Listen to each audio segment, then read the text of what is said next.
By far, one of my more interesting interests in life has to do around abandoned places. Uh, I don't know, something about it has always sort of fascinated me.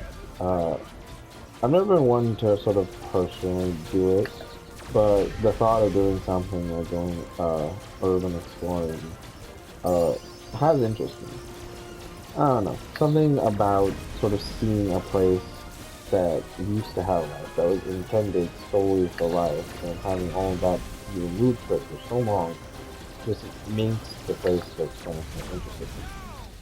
Um, in part, I think it would be cool, but in part, I think I'd be too fucking scared to do it because, to be perfectly honest, I don't know, the thought of going to some place that doesn't have that sort of safety net of other people and trustworthy people. But I've always been interested about it. Um, and the thing about it is I've wanted, I sort of thought about how cool it would be if a place like Disney, you know, considering how massive it is, if you were to be able to explore it, you know, like Disneyland or Disney World, like be able to go there one day and be the only one there. It's something I genuinely thought would be extremely fascinating. Um, it sort of kind of piqued my interest in Disney as of late. Uh, Obviously, I've been playing a lot of Kingdom Hearts lately, but my thoughts of Disney haven't been, related in that sense. Instead, it was related on solely Disneyland and the time that I went there. Now, the thing is, I only went there once, and it wasn't really the ideal situation. I was, how old was I? I was like 13, 14 probably. I was probably 14. I was 14 at the time, and I went to Disneyland with my family. Um, yeah. What happened was we had gone to California because my cousin, one I hardly knew, was getting married. So we were going there for the marriage, uh, and ultimately we were there for I'd say only 3 days. And on the third day that we were there, keep in mind that we drove to California. So we drove about 3 days all to get to California, all to just then get there, be there for one day, and then the very next day, I just basically get told, "Hey, we're going to Disneyland." Not really a lot of time to prepare, not a lot of time to think about it, not a lot of time to think about literally anything. No time to plan or contemplate how we're going to, deal with it, how we're going to approach it.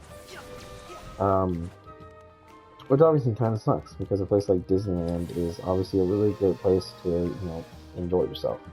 But it's one where I didn't really have that opportunity because we didn't plan it out at all. Um, Now, ultimately, what ended up happening is that obviously we went.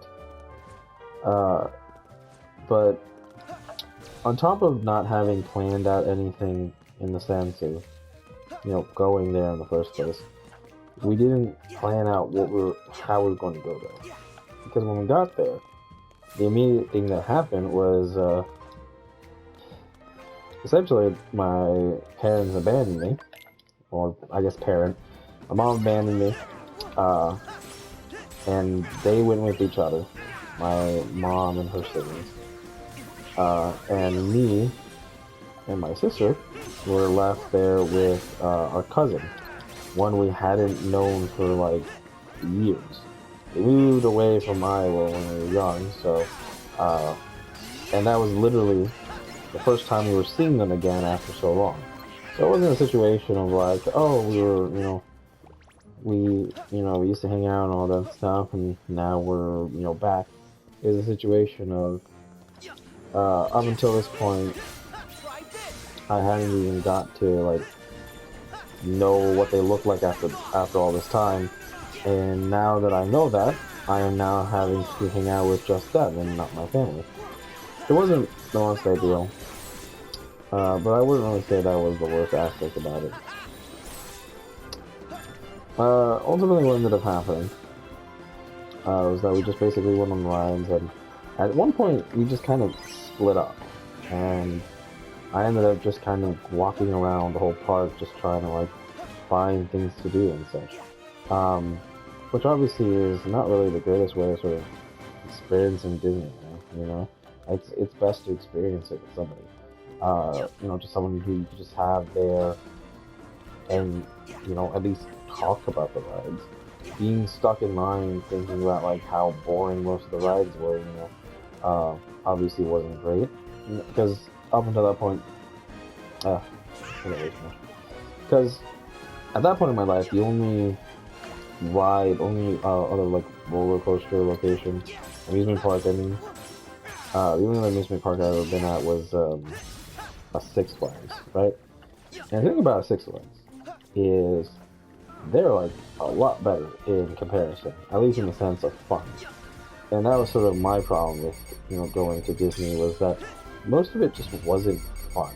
I didn't really care about like the rides or the experience, or how lackluster it was. It was just the fact that like none of them were fun. That's really what I wanted. I wanted to go and get on a ride and have fun and actually, like be excited about it. Most of the rides are obviously meant for, children and families. They're meant to be just like fun, simple things that you can enjoy. And because of that, I didn't really enjoy them that much. So, of course, with that being the case, ultimately, I just kind of felt bored. I didn't really enjoy my experience there. And I always wish I could have gone back so that way I could have properly enjoyed it with my family. I told my mom, like, we should go back. We should go there and actually go there as a family. That way we can, experience it all together, and most importantly, so that way we're not just, that way we can get the most out of the experience.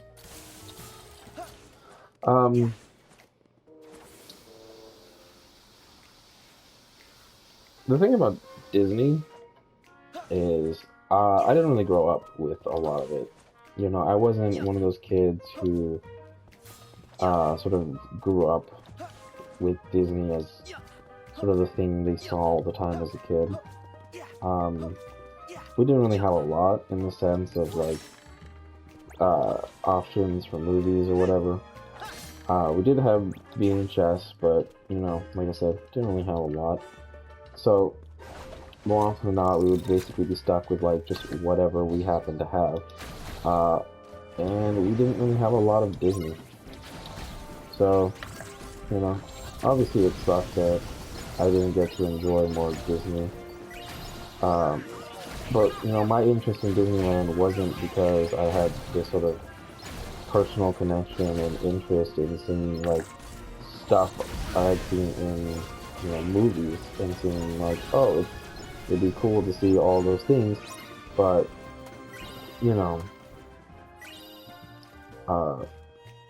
as the sort of experience overall, like it's cool to like see something that sort of grew up with, sort of being embodied into the world that you're getting to view.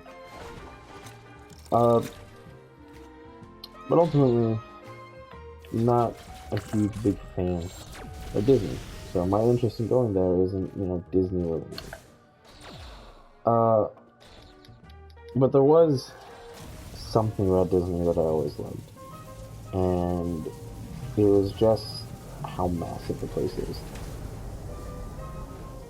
One aspect about myself is that I'm someone who loves the thought of going out and seeing these massive places, but I'm also someone who never goes outside. cactus? Consider it a cactus at this point? So many Yep, questions and to it's ask. our way up to the Dark Corridor. I know it's from Final Fantasy, but I still don't know what the hell it is. Like, what the hell is it supposed to be? So, all this ties into a very interesting interest of mine, and that is abandoned places. Specifically, places abandoned by Disney. Wow, that might sound very familiar to some people. There is a story called Abandoned by Disney, and it's a story that's entire premise essentially is of a location that is quote-unquote abandoned by Disney. It's a lovely title. But it's honestly a very meh story.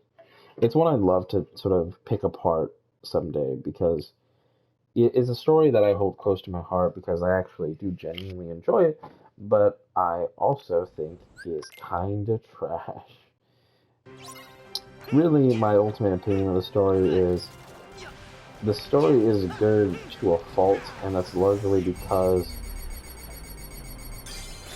of the fact that it kind of cheapens itself through this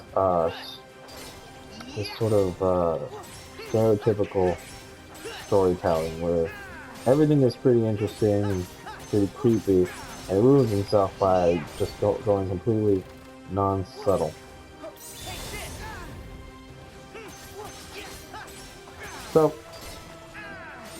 the story itself is not entirely what I like about it. It's also the narration.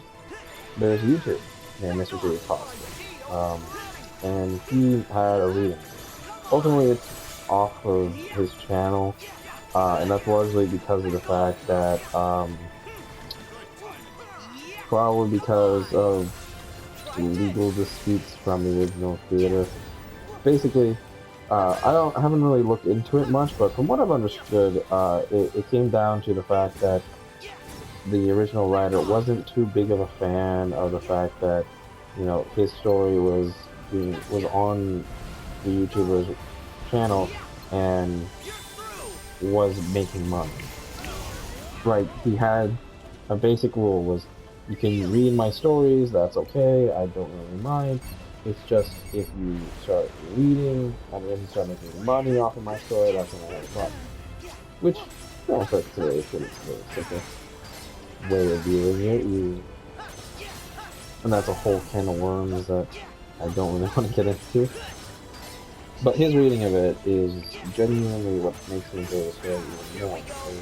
It's the music choice. It's the feeling that I sort of had from that.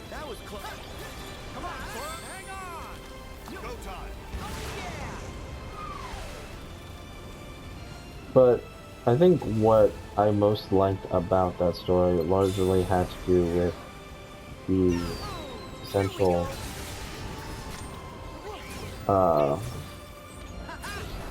urban exploration. The story is told through this perspective of somebody who's essentially going to a location that is completely abandoned. I feel like that's kind of what makes me interested in stuff like urban exploration, is just the thought of going and seeing what was once there and is now ruined.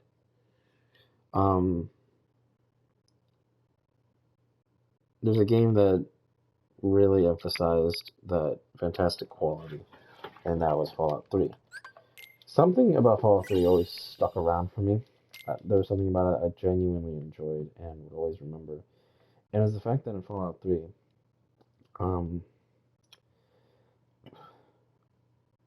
the world itself was obviously barren, but it was the way that many buildings were just kind of left in decay and torn apart. That always felt so fascinating to me to explore them and run around them.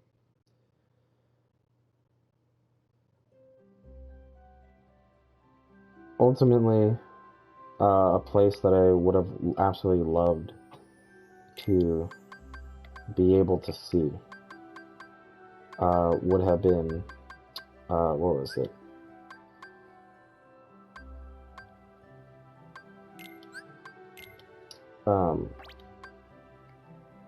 Okay.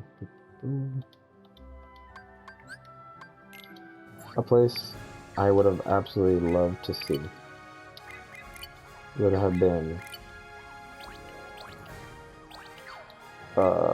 what's it called? River Country. Or Riverside Country. Okay.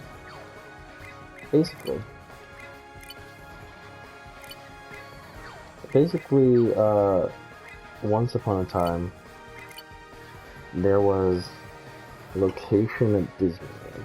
I can't remember where it was. But they had the first ever theme park. No, the first ever water park.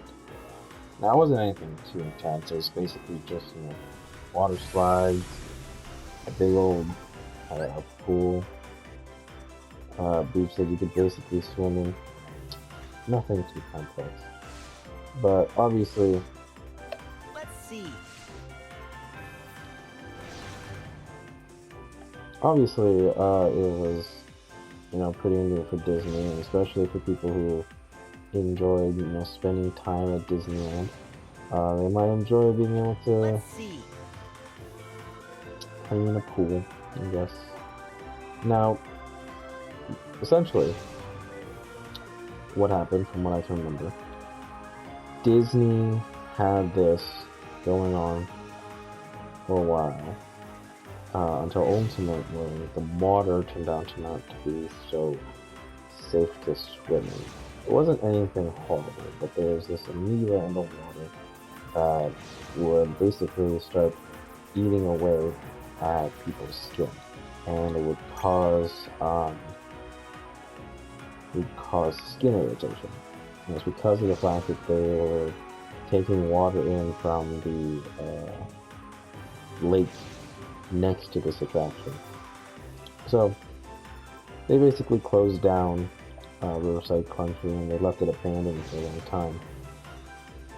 Sad to say, they've, as of recent, I don't remember when they started, but it has been considerably recent, they started actually making renovations.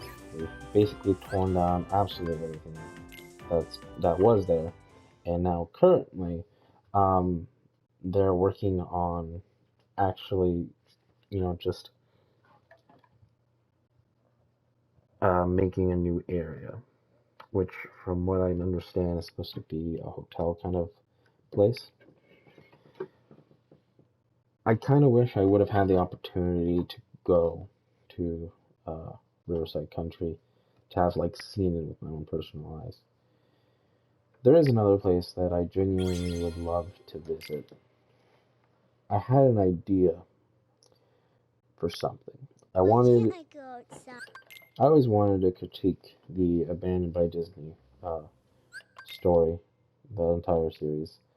And the thing about it, what made me so fascinated about actually going through with it, was at one point I thought to myself, wouldn't it be cool if I was to give all my critiques about Abandoned by Disney whilst in Discovery Island?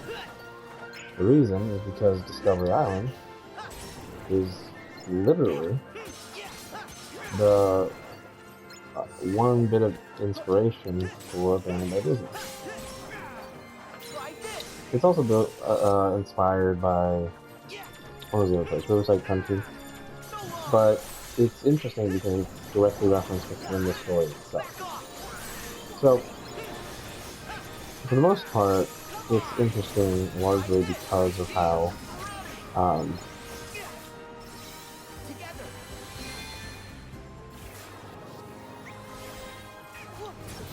come on.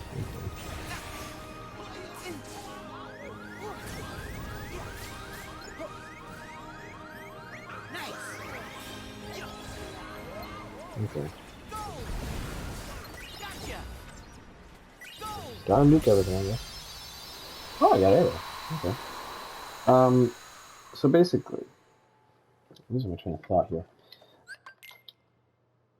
The story itself is based off of stories like Abandoned by Disney, and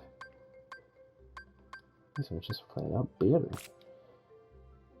It is, because this has no upgrades on it. Actually, I think the other one doesn't have upgrades on it.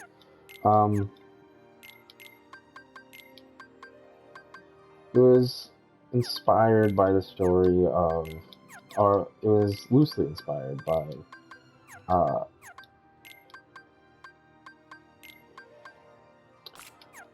loosely inspired by Discovery Island. Largely because a lot of what came out of Discovery Island was people actually visiting the island. It's honestly cool looking at, the footage of people visiting this place, because it's not just a situation of, people being like going to a random location and just exploring some random thing. It's a very genuine situation of people being in this location. People going around this extremely dilapidated place that basically just has all the things that were there just left about. It's so interesting to look at because of the fact that of what used to be there and what is now no longer there. Other than that, I think it would be cool to sort of get to the island and sort of just see how things are.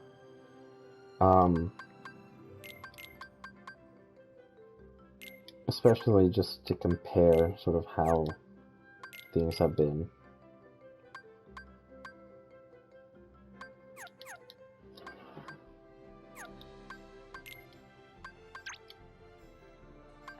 But the ultimate reason why I think a lot about Disney, and especially just abandoned places, is sort of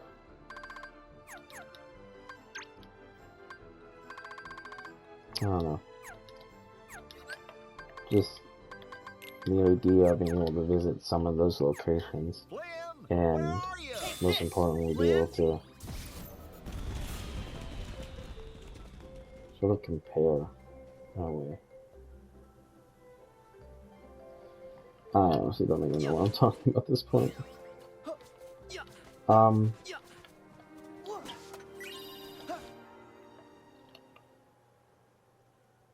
don't know.